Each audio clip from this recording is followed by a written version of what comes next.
Good afternoon. Welcome back to my investing channel. We back here again with one more video. I'm in a good mood. I'm looking good. Get my hair cut later on. Just created my business account, so got my EIN. So I'm ready to go. So if I'm ready to go, you're ready to go. So before we start, let's start with like and subscribe to my channel. Share this delicious content. Today's topic is going to be a little bit different than dividend investing, investing ETF stocks. This is going to be about credit, and so I'm going to share with you guys some tips of the trade and how to increase your credit score. If you don't have a credit score, give you some tips of the trade. Just remember, past performance does not dictate any future performance, and just also know that this is educational purposes only. But I will also show in the end my credit score, just to add a little validity that to show that I at least know what I'm talking about in terms of building credit. So as I know, as a starter, I know credit in America is very important. Now, once you get outside of the United States, then credit is it's not really that important. But we utilize credit in a lot of forms here in the United States, whether it's from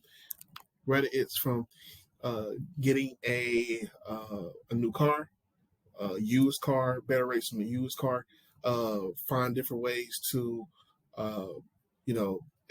especially since I'm 34, I know a lot of people are trying to save up to buy a house. I bought my house when I was 29, and so I'm going to give you tools or trades to be able to, if you want that house or that condo, how to effectively save up or develop the right practices to actually have a better credit.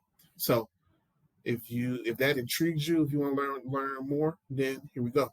How to improve your credit score. So first off, you have to build a credit file, and the best way to build a credit file is to get a credit card. Now, what happens is that what you learn is that in order to build credit, you need to have credit, and so you go through this way through one or two things. You actually have somebody as a co-signer, and that has great credit, and you can get on their profile, and that can help.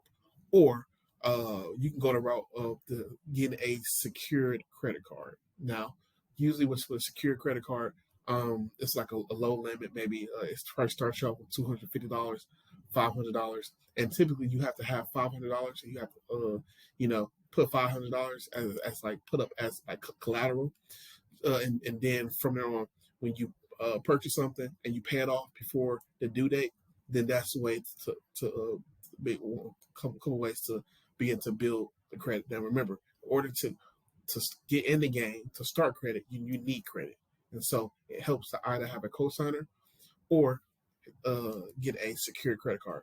Now, also, I have a treat for you guys today.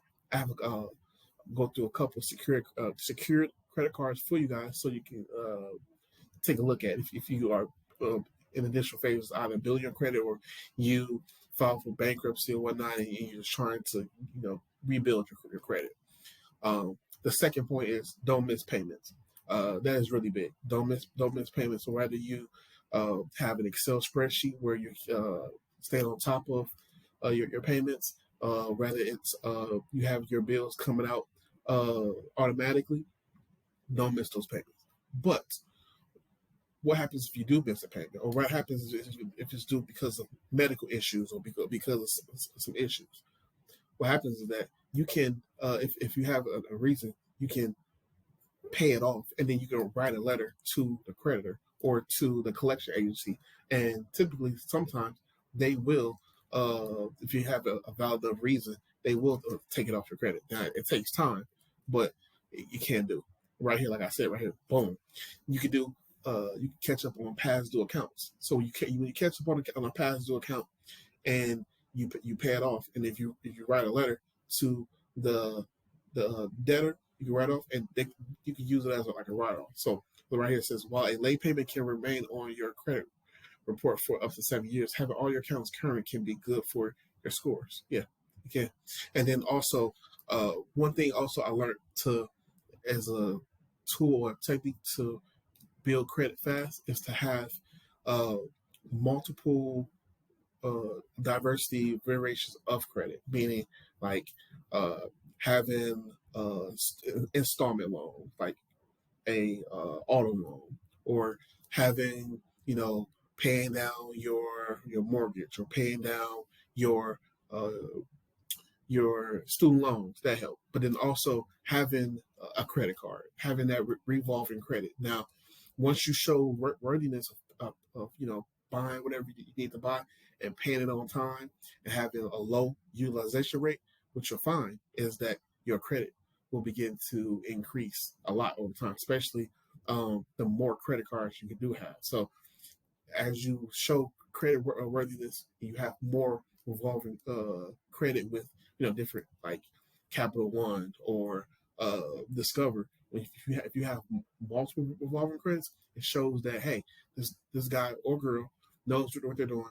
They are reliable, and then they will increase your they will increase your limits without you even asking, and then also it makes it easier to even get other revolving credits or other credit cards.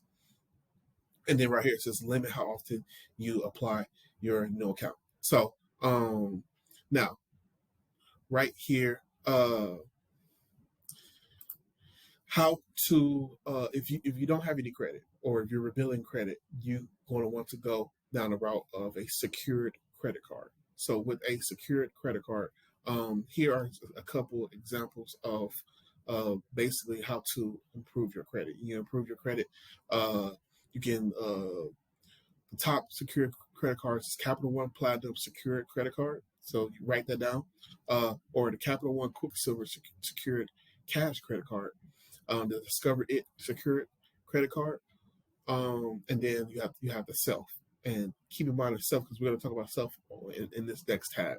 So basically, you can utilize these secured credit cards as a way to build up your credit. And as right here, compared to all the other cards right here, it has the bank rate scores right here. That looks like the top secured credit card is the Discover It secured credit card in regards to rewards. And the next one looks like the Capital One Platinum secured credit card. And once you put the collateral of $500, $250, whatever your limit is, and you paying it off at the end of the month, then as you show credit worthiness, then your credit will improve and will increase. Also, there's a program with Self where you don't even need to do a secure credit card to build credit. So with Self, you can take control of your credit by opening up a credit builder account with Self, and the new credit building app will help you build credit along. So you can go down the secure credit card route, or you can go down the Self. And then right here, the steps of how it works is that you apply for a loan through Self, and then you pay off the loan within 24 months. So that's 2 years. And then each on-time payment builds credit history. So if your payment date is on the 20th, pay it on the 18th every month. Pay it within the 24 months, and then boom, you get the money back at the end after building the credit. You keep doing that, then you'll be able to build credit. So it's great, nice to have these new programs out here that it's 2023, so you'll be able to step outside the box. So if you are old school, old timer, you just want to go do the build up the credit through revolving credit, or build it through a secured card route, you can do that route. I gave you examples of secured cards you can buy to either build up new credit or to rebuild your credit. Or you can go down the Self route where you get a bank loan with them. You pay the bank loan out every month early, and then you can raise your credit that way, and you can go through this route. Honestly, this seems like the more secure route, but only I see the only I see more pros and cons, but the cons I see within it is that I see that basically if you don't have the money to pay it off within 24 months, then that kind of sucks. Also, just to show validity and me knowing what I'm talking about. Here is my FICO score. So I had my Credit Karma score up, but it looks like it fizzled out. But here's my FICO score. The FICO score is on a scale of 300 to 850. I'm at 834. Um, and so I've been working on my credit for years now. That's how I was able to buy my house.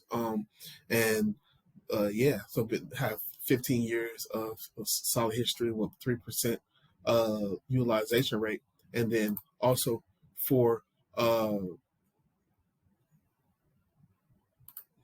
for my Credit Karma, uh, I know a lot of people don't really pay attention to Credit Karma as like them thinking Credit Karma in terms of validity. But for Credit Karma, it says I'm at a 79, 795 and 100% payment history with a 2% credit card utilization.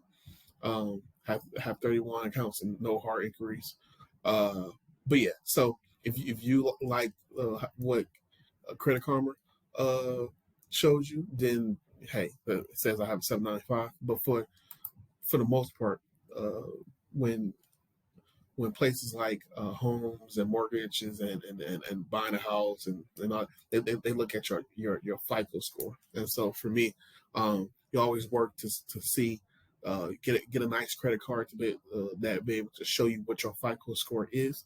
Because I had learned the lesson where I try to buy something. And I thought, hey, I can use my Credit Karma score, and they're like, nah, we go off your FICO score. And at the time, I didn't have a credit card that showed me my FICO score. So if you get a credit card to be able to show you your FICO score, you can be able to keep track of what actually financial institutions what they pull from. So it helps. So just know that the little subtle tips and advice, paying your credit card off on time or before the date, building your credit through revolving credit. If you have any things on your credit, uh, make sure that the accounts are up to date, paid out, zeroed out. You don't owe, and then you can write the collection agencies to get them to show proof, like, hey, this is proof I paid this date, blah blah, it's done. I would like for this to be for it to come off of my credit. So you have to write an actual letter in any like accounts that's linked, and also this also works with fraud as well. If you encounter any type of fraud accounts on your credit, you write letters to these different credit bureaus and these different credit agencies, and you have proof of the different account numbers and this, and you have proof that like, hey, this is my account, and it works well. So you write these different letters, and you have all the proof documents. You mail it, and then you just call, make sure like, hey, this account is paid in full, or this account is fraudulent, or this account I don't even know where that's at, or why that's on my even account, and you have the proof to why it shouldn't be on your account, or you have proof that you paid off that balance, whatnot. It goes a long way. Follow up, documentation, and follow up helps with increasing your credit, whether it's for things that you've done or things that pops up on your credit that you don't even know. Like I never purchased a Samsung phone in my life, but you got an iPhone, stuff like that. So overall, these are different tips for you to be able to increase your credit, improve your credit, work on your payment history. Don't miss any payments. Make sure your credit card utilization is under 10%. As you receive more credit card increases, it helps. And then make sure that you don't miss any payments, any derogatory marks. And then, this with these come within time. Make sure you limit as less hard increase as possible, and also make sure, the longer you have, you keep your credit open. Don't close any credit cards. Just keep it open, and as you get wise of age, your credit card age will increase as possible. So hopefully these tips helped you. And if you have any other questions, feel free to like, subscribe, and look at other videos of